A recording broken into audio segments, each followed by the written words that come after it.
l'histoire,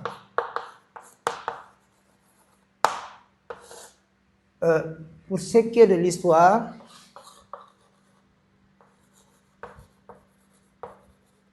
le programme des classes de terminale commence par ce qu'on appelle l'histoire du monde contemporain. Le monde contemporain. Dans cette histoire du monde contemporain, la première partie, c'est l'histoire du monde, ce qu'on appelle le monde au lendemain, c'est-à-dire après, au lendemain de la Seconde Guerre mondiale.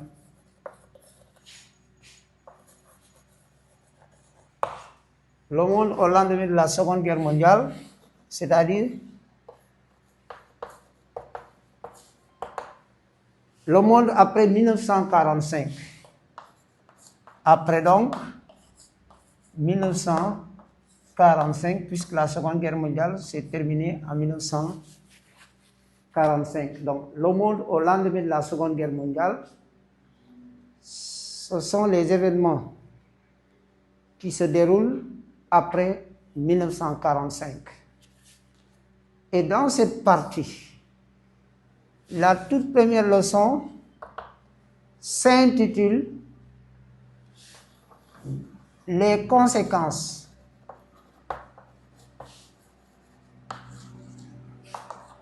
de la guerre ». Il s'agit bien entendu de la Seconde Guerre mondiale. De la guerre et les règlements du conflit.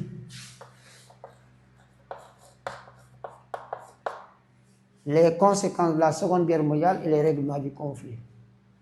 Eh bien, dans cette première leçon, il s'agit de faire le bilan de la guerre. Un événement douloureux s'est produit à partir de 1939. Nous sommes au début de cette guerre et la fin de la guerre, c'est en 1945. Il y a des dates, si on prend l'Europe, la fin de la guerre, c'est le 8 mai 1945. En Asie, c'est le 2 septembre 1945. Pour ce qui est du début, c'est lorsque l'Allemagne a attaqué la Pologne. Nous sommes donc en 1939 et ce conflit a entraîné des pertes humaines considérables. Le bilan humain est sans précédent. Les dégâts matériels non plus également ont été catastrophiques. Bilan moral, bilan politique, bilan économique même de cette guerre. Les règlements du conflit, nous avons tendance à tout simplement montrer que durant la guerre, depuis en réalité 1942, conférence de Washington, il y a eu des rencontres entre alliés, pour le plus souvent organisées par les États-Unis, l'URSS et la Grande-Bretagne. Nous avons dans ces règlements du conflit toutes les conférences qui se sont déroulées le plus souvent entre 1943 et 1945, c'est-à-dire la conférence de Téhéran, conférence de Moscou, les conférences même du Caire, de Casablanca en 1943, 1944 de Monteux, jusqu'à Yalta et Potsdam. Toutes ces conférences, durant toutes ces conférences, les Alliés ont essayé de jeter les bases de l'organisation d'un nouvel monde après la guerre, un monde de paix et de sécurité. Ces règlements passent également par la création d'une organisation mondiale chargée de maintenir la paix et la sécurité, c'est l'ONU. Donc voilà les objectifs que nous visons dans cette première leçon. Eh bien, après cette leçon, il y a une leçon, s'intitule Les relations Est-Ouest. Les relations Est-Ouest ici, c'est le conflit qui éclate au grand jour en 1947. 1947, lorsque le président américain Henry Truman a présenté au Congrès au Sénat américain sa politique dite du containment, c'est-à-dire la politique d'endiguement. Cette politique accompagnée d'un plan Marshall va entraîner la République soviétique avec la doctrine Judanov et la création du Cominform, et le monde rentre dans un conflit de nature, un conflit qui est à la fois idéologique, qui est à la fois économique, politique, mais sans confrontation directe entre les États-Unis et l'URSS, qui sont les deux grandes puissances qui sortent renforcées sur tous les plans, surtout aux États-Unis, plan politique, économique, de cette Seconde Guerre mondiale. Expliquer les origines du conflit, les causes idéologiques, causes géopolitiques après la guerre, mais également évoquer les différentes crises ou tensions entre les deux blocs qui seront formés à partir de 1947, ce qu'on appelle la bipolarisation du monde. Et les crises seront nombreuses depuis la crise de Berlin en 1948, en passant par la guerre de Corée en 1953, il y aura plusieurs crises. Donc, une période de forte tension entre 1947 et 1953, suivie d'un dégel que les historiens appellent à tort et à raison la coexistence pacifique de 1953 à 1962. Ensuite, de 1962 à 1975, il y aura une nouvelle période de détente dans les relations Est-Ouest. Après la détente, il y aura également une courte période de retour à la tension qu'on appelle la guerre fraîche. Après cette guerre fraîche qui commence de 1975 à 1985, il y aura également une nouvelle détente marquée par l'arrivée de Mikhaïl Gorbatchev au pouvoir en 1985, et à partir de 1985 maintenant, la diplomatie de paix que le leader soviétique va engager va entraîner le monde avec ce qu'on appelle les réformes qu'il va entamer dans son pays, la perestroïka, qu'on appelle la restructuration de l'économie soviétique en profondeur, et la glasnost qui signifie la transparence. Ces réformes vont entraîner la faillite d'un système communiste et une victoire des États-Unis dans ces tensions internationales. Donc, c'est une leçon importante du programme qui polarise en réalité beaucoup de leçons, parce qu'il y a la décolonisation à l'intérieur. Il y a donc, c'est une leçon extrêmement importante, les relations Est-Ouest. Après les relations Est-Ouest maintenant, il y aura une troisième leçon qui s'appelle la Chine. La Chine de 1945 au début des années 1990.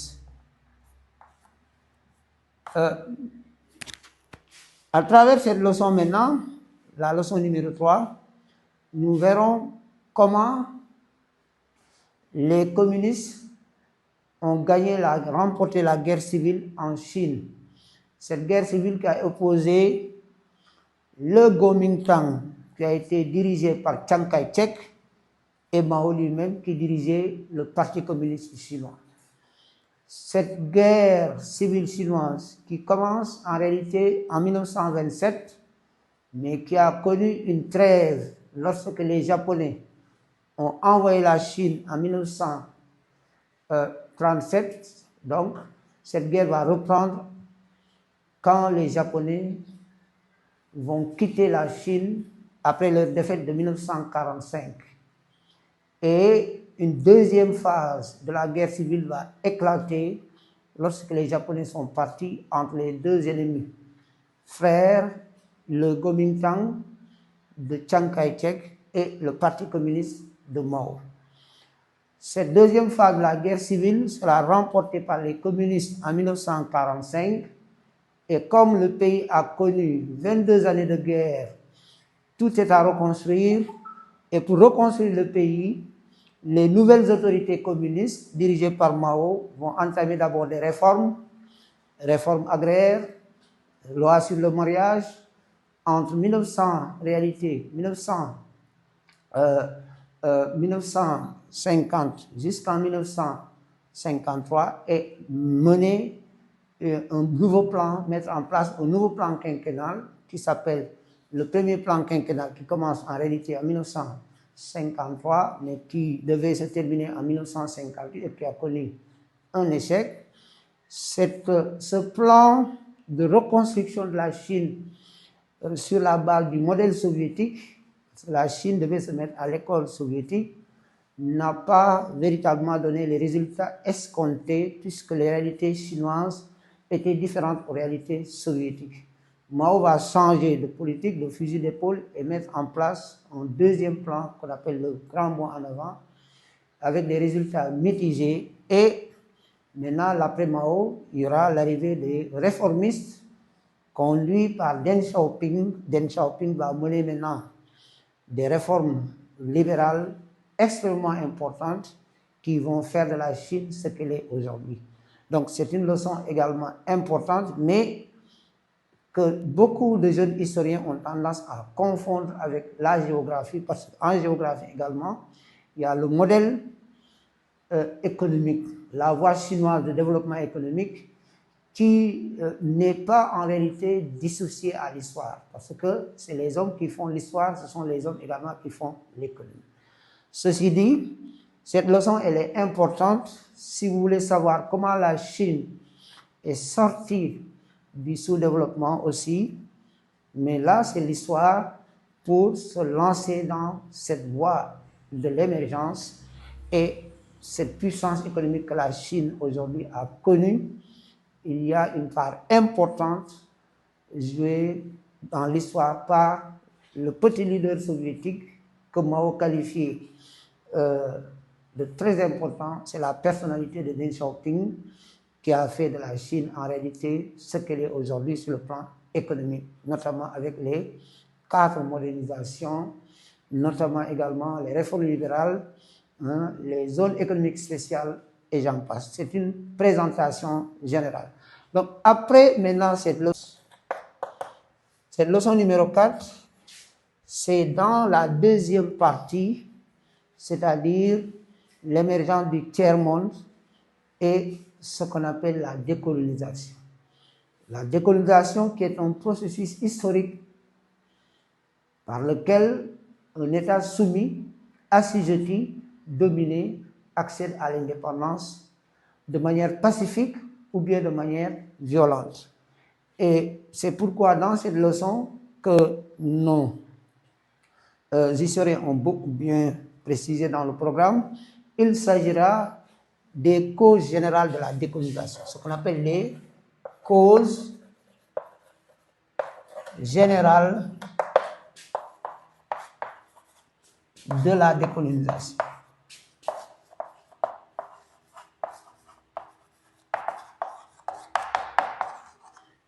Les causes générales de la décolonisation. Ici, il s'agit de dégager tout simplement les facteurs. Quels sont les facteurs qui sont à l'origine du mouvement des indépendances? Que ce soit des indépendances pacifiques ou bien des indépendances violentes. cause générale. Ici, nous allons montrer que la Seconde Guerre mondiale a été un choc important. Il n'y a pas que la Seconde Guerre mondiale, on peut avoir l'impact des deux guerres. La première, mais l'influence de la première n'a pas été importante. C'est la Seconde Guerre mondiale qui a été beaucoup plus déterminante. On a eu dans le passé, on a vu que les 14 points du président Wilson en 1900, Andrew Wilson, le président américain, de 1919, n'a parlé que du sort des colonies. Mais c'est en réalité la Seconde Guerre mondiale qui va marquer le territoire, son territoire. La Seconde Guerre mondiale va avoir un impact réel, un choc psychologique, un choc moral, et qui va éveiller les consciences, surtout le réveil du nationalisme dans les colonies. Cet événement douloureux mondial a été ressenti dans les colonies comme étant un événement libérateur. N'oubliez pas qu'il y a eu des tirailleurs sénégalais, des spahis algériens qui ont participé à cette guerre aux côtés des alliés français, anglais, américains. On a eu depuis 1942 les débarquements d'Afrique du Nord qu'on appelle l'opération Torche. On a eu les débarquements de Normandie et de Provence. Il y a eu toujours le rôle joué par ces tirailleurs sénégalais, ces Africains qui ont été arrachés à leur mère patrie et qui ont été amenés, conduits de force ou de gré dans les champs d'opération, dans une guerre qui n'est pas la leur et qui sont revenus transformés. Mon professeur Feuille Bader Thiam le disait, en parlait en disant que lorsque ces gens, ces tirailleurs, cette force noire est allée en France, au retour, pas uniquement en France, dans toutes les colonies d'Afrique, que ce soit anglaises, françaises, des ressortissants africains ont participé aux côtés de leur métropole dans ces guerres. Et donc, de manière générale, le rôle de la guerre. Comment la guerre a participé à affaiblir les empires coloniaux? Cette guerre, d'abord, par les destructions économiques, destruction, mais également faiblesse politique. Cette guerre a tellement entraîné les empires coloniaux dans un profond déclin, les rendant incapables de continuer leur domination au niveau des colonies. Mais également, cette guerre a entraîné l'éveil de conscience, une prise de conscience, la fin de mythe, le mythe de l'invincibilité de l'homme blanc a été noté durant ces guerres. Pourquoi? Parce qu'il y a eu ces tirailleurs qui ont été au contact des Occidentaux. Si on prend un grand-père qui s'appelait Yérim Ndiaye, qui nous disait qu'une fois en France, quand il se lavait, il portait ses gris-gris. Pourquoi? Parce que les Français pensaient que les tirailleurs français, les Noirs africains ne mouraient pas à cause de leur gris-gris. Et on voyait ces tirailleurs prendre les devants, les chairs à canon. Ces tirailleurs voyaient les Africains, voyaient donc les Blancs gémir, fuir, se cacher derrière. Donc, bref, ça a été un choc terrible, mais également une prise de conscience qui a suscité le mouvement de revendication nationale. À côté des guerres également, on a, après cette guerre, l'anticolonialisme de deux grandes puissances. La guerre est terminée, on a ce qu'on appelle le reclassement des puissances. L'Europe ne jouait plus le grand rôle dans les décisions internationales. Mais la Grande-Bretagne, qui était la première puissance, a vu cette deuxième place, a perdu cette première place au profit des États-Unis. La France également au profit de l'URSS. Donc, au sortir de la guerre, les deux grandes forces majeures sur la scène mondiale internationale, c'est les États-Unis et l'URSS. C'est pourquoi d'ailleurs, la deuxième leçon, l'Est, pour laisser entendre les Soviétiques, l'Ouest, les Américains vont s'affronter idéologiquement.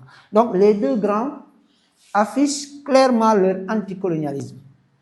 L'anticolonialisme américain, l'anticolonialisme soviétique. Pourquoi les Américains sont anticolonialistes? Ils étaient une ancienne colonie britannique. Cette ancienne colonie britannique, n'oubliez pas, c'est les Américains qui ont montré la voie à suivre. Si on prend les décolonisations violentes, l'une des premières décolonisations violentes ont été également celles des États-Unis. Les États-Unis ont mené une guerre d'indépendance. Pour retrouver leur indépendance, ils ont mené une guerre. 1776, c'est la guerre d'indépendance des États-Unis. 13 colonies se sont battues contre les Anglais. Mais ça, c'est l'histoire. Mais quand vous prenez également la Constitution américaine, j'ai parlé de la déclaration d'indépendance de 1776, mais également quand vous prenez la Constitution américaine de 1787, dans cette Constitution, quelles sont les idées qui reviennent? Les idées de liberté, d'égalité, de fraternité. Ces idées-là ne riment pas avec la domination coloniale basée sur la domination d'une race, la race supérieure, la race blanche, sur une race inférieure. C'est pourquoi également, sur le plan de la Constitution américaine, sur le plan du droit des peuples à disposer d'eux-mêmes, les États-Unis sont les premiers à évoquer ce droit-là. Et ils sont contre. Ce droit est contraire à la domination coloniale. Mais également, il y a un aspect économique. Les États-Unis sont fidèles à la doctrine de la porte ouverte. Cette doctrine de la porte ouverte met l'accent sur le libre-échange. Cette idéologie libre-échangiste cadre mal avec la colonisation. L'accès aux matières premières des colonies, les États-Unis qui veulent investir dans les anciennes colonies, cela ne peut pas, c'est un frein à leur investissement, un frein au développement du commerce, un frein au développement donc économique des États-Unis. Et pour cela, on peut qualifier ça d'un anticolonialisme par intérêt. Les États-Unis donc, avec cette doctrine de la porte ouverte, cette doctrine de la porte ouverte est contraire à la colonisation, qui verrouille le système colonial verrouille l'accès aux matières premières des colonies.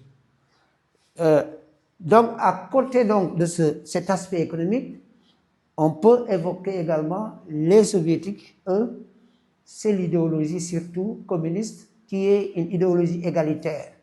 Cette idéologie égalitaire cadre mal également avec la colonisation. Que disait Lénine? L'impérialisme est le stade suprême du capitalisme.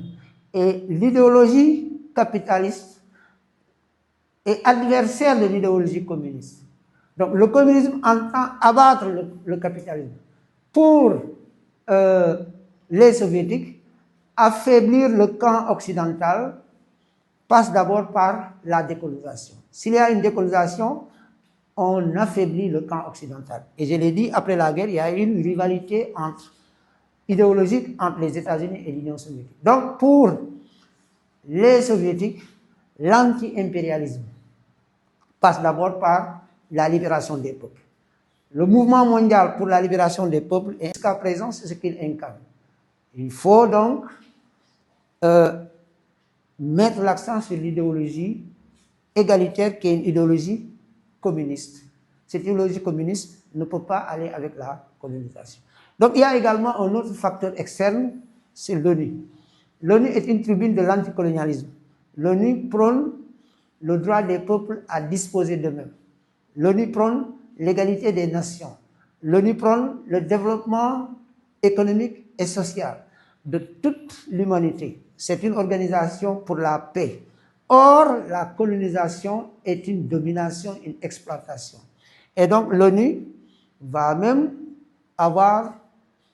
va être donc la tribune de l'anticolonialisme. On a vu que quand l'Inde, le Bangladesh, ce qu'on appelle le Pakistan, ces pays asiatiques qui sont les premiers à accéder à l'indépendance, à l'ONU dans les années 47, 45, on a vu que il y a au sein de l'ONU un groupe de pays du tiers-monde qui défendent l'indépendance vis-à-vis des grandes nations impérialistes, la Grande-Bretagne et la France. Donc l'ONU a été donc la grande tribune de l'anticolonialisme. L'ONU prône le droit des peuples. Et pour terminer avec cette leçon maintenant, déjà à la conférence de Yalta, que disait Staline? Le premier devoir est de donner l'indépendance des peuples colonisés. Et d'ailleurs, les Américains également, depuis 1942, on a vu que les États-Unis, le gouvernement américain a affirmé que le premier devoir était de donner l'indépendance des pays, des territoires colonisés. Toutes les nations possédant un domaine colonial devraient véritablement préparer les populations de ces régions-là pour les rendre aptes à recevoir le statut d'indépendance nationale. Fin de citation. C'est ce que disait le gouvernement américain. Donc, cette quatrième leçon, elle est importante. La cinquième leçon, ce sont les formes de la décolonisation.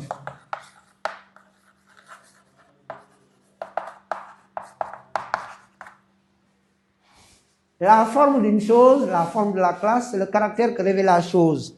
Donc la forme ici de la décolonisation, c'est le caractère que va revêtir cette décolonisation. Il y a eu deux formes essentiellement. Il y a une forme pacifique et une forme violente. Dans une rencontre entre professeurs, j'ai dit que la forme elle est un peu différente de ce qu'on appelle la condition ici. Donc, quand on dit forme de décolonisation, c'est le caractère que revêt la décolonisation. C'est-à-dire le processus par lequel une colonie, un territoire dominé, accède à l'indépendance. Il y a deux manières, disait Kwame Nkrumah. Il n'y a que deux manières d'acquérir l'indépendance. L'une par la révolution armée, l'autre par les méthodes non violentes, mais des méthodes non violentes, mais également qui sont des méthodes constitutionnelles. Je prends un exemple. Quand vous prenez par exemple l'Algérie, c'est une colonie française. Le Sénégal également l'a été. Mais la forme de décolonisation de l'Algérie, elle est différente de celle du Sénégal. Babacar Justin Ndiaye aimait dire que c'est en quelques heures seulement autour d'une table entre le président Léopold Sédar Senghor, le père de l'indépendance du Sénégal et le général de Gaulle, autour d'une table et le Sénégal accède à l'indépendance. Cette forme d'indépendance, c'est une indépendance négociée, c'est une indépendance réussie, c'est une indépendance pacifique, c'est une indépendance par laquelle la puissance coloniale et sa colonie n'ont pas été jusqu'à prendre des armes pour que la colonie puisse arracher son indépendance. C'est d'ailleurs, on dit que la décolonisation, elle est pacifique lorsqu'elle est réussie, lorsqu'elle est négociée. Donc, pour ce qui est maintenant de l'autre forme, c'est le cas de l'Algérie. On a ici une décolonisation qui est violente. Pendant 8 ans, les Algériens, depuis la Toussaint 1954, 1er novembre 1954, il y a eu des guerres, des attentats, une guérilla entre le FLN et son armée de libération nationale et les forces françaises envoyées en Algérie.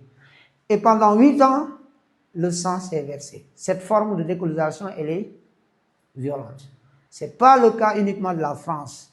La France a connu cette forme plutôt en Indochine. Nous sommes en 1946 jusqu'en 1954. Mais les spécialistes des décolonisations violentes, ce sont les Portugais. Quand vous regardez de très près, toutes les colonies africaines d'Afrique accèdent à l'indépendance de manière violente. Nous avons vu le cas en Angola, au Mozambique, avec le Frélimo.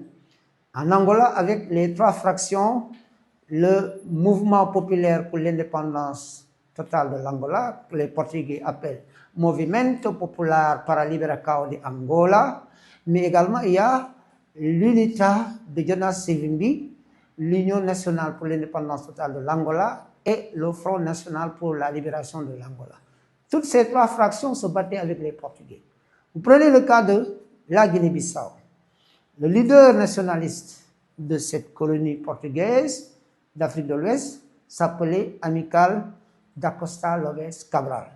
Cabral, avec le PAIGC, Parti africain pour l'indépendance totale de la Guinée-Bissau et les îles du Cap-Vert, le PAIGC, Partido Africano para Independencia Totale, para Independencia da Guinea et Cabo Verde, ce mouvement nationaliste va mener la guerre aux Portugais également pendant plusieurs années. C'est le cas partout en Afrique, les Portugais sont chassés par la force. Parce que quand vous regardez le caractère même de cette métropole portugaise, le Portugal est un pays arriéré, pauvre, qui refuse de décoloniser. Puisque maintenant les populations voulaient accéder à l'indépendance et que les Portugais leur refusent cette indépendance, et que les conditions dans lesquelles le Portugal colonisé avait donc maintenu dans l'exploitation, à travers ce qu'on appelle la police intérieure pour la défense de l'État, la PID, qui torturait, qui massacrait les populations. Et bien entendu, c'est cette violence des colonisés qui va entraîner la réplique des colonisateurs, d'où une décolonisation qui est violente. Donc, c'est le cas également rare colonie britannique. Vous prenez également la Malaisie. La Malaisie, avec la Ligue marxiste, les Anglais vont connaître une décolonisation pacifique en Malaisie. Et quelques rares cas, les Momos du Kenya. Mais les grands spécialistes de la décolonisation violente, ce sont les Portugais et les Français. Mais également, n'oublions pas les Pays-Bas. Les Pays-Bas en Indonésie, également, entre 1945 et 1949, ont connu une décolonisation violente. Donc voilà les deux formes. Il n'y a que deux formes. Maintenant, les avis sont partagés. Est-ce qu'on peut avoir que ces deux formes? En tout cas, c'est ce que la majorité des professeurs d'histoire et géographie déclinent dans leurs cours, deux formes, une forme violente et une forme